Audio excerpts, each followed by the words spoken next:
Hey friends, here's a mom hack for moms of little girls. The older your girls get, the shorter their shorts get in the stores. So here's how I make the shorts a little bit longer to just cover their legs when they sit down so it doesn't go up, right?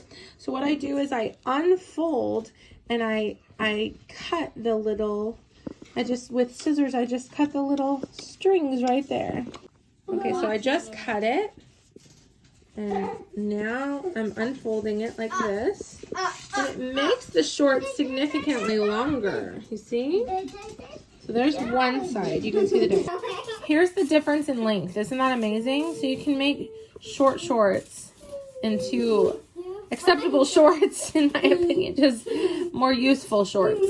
There we go. That's a lot longer. So that way we can enjoy playing.